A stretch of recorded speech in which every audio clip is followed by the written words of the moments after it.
if you could just briefly encapsulate who you were before you came across the idea of what a nice guy is, before you were ever introduced to a men's group, before you started doing this work, who were you then? And how does that contrast with who you are now?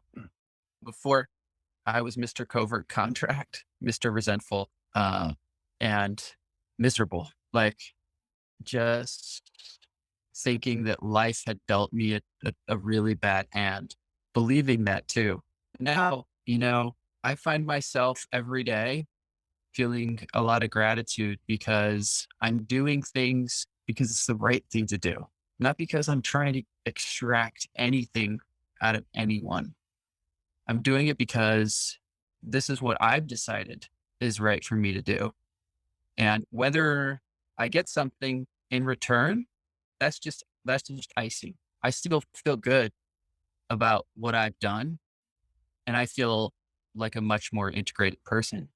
I still struggle with courage and finding a way to voice my needs in a confident, calm way. And it's launched me on this journey of self discovery in a way that makes me just feel more complete and whole. Well said. I guess the words that come to my mind of who I used to be, weak, needy, um, were the first two words that came to my mind. I leaned on my wife for strength. Like I needed her to support me, which meant I couldn't really support her. I wasn't a strength for her. I wasn't in a place to do that. I was taking so much from her. And I don't feel that way anymore. I feel like I can be more of her rock that she can lean on when she needs support. And I still feel like I can lean on her too, but it's not as enmeshed, and we're both more stable and solid on our own, and then we can depend on each other more. I often think about it, like a bucket. I used to come to her begging her to fill my bucket with validation, with approval, with admiration, with sex, with whatever. I needed her to fill my bucket, but my bucket had a hole in it, and everything just rushed right through out the bottom. So I was just constantly coming back to her, asking her to fill my bucket. And a big part of this journey has been, first of all, repairing my bucket, um, putting the bottom back into it, and then finding other ways to fill my bucket, not just her. And so it's like now my bucket is continually like full and overflowing sometimes. And then when she adds to it, like, well, that's great. That's just the icing on the cake. And instead of everything, like I explained earlier. Can I Um, ask you a question? yeah, you can ask me whatever you want. This is a conversation. I mean, for the group, but I remember when I read this book, my wife saw it. She's like, it made her nervous and anxious because she wanted me to be a nice guy. She thought the opposite of a nice guy was a jerk. She thought Yeah. the goal of reading this book was for me to become a jerk. So what's the opposite of a nice guy? Um, yeah, I guess that's my question. I think the reason nice guys are dangerous is because they're so concerned with how the world sees them. Nice is what people see on the outside.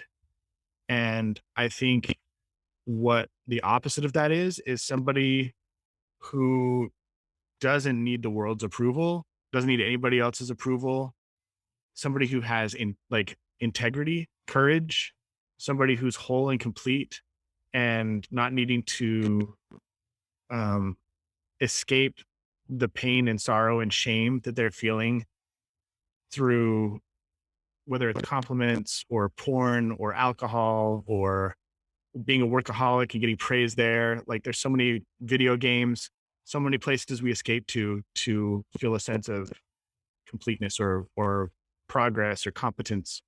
So I think the opposite of a nice guy is somebody who is solid from within. And I think the word nice could be replaced with like self assured or kind or whole or full of integrity. Nice is like the shadow of a version of what a man aspires to be at his best self.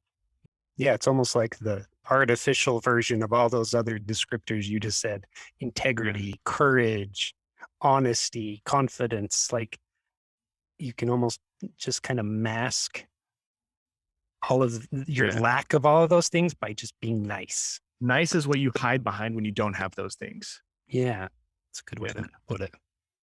Yeah. So it's not that by confronting your nice guy that you turn into somebody cruel and unkind. It's that you take off the mask, look at what's really there and address it and allow yourself to be seen without the mask anymore.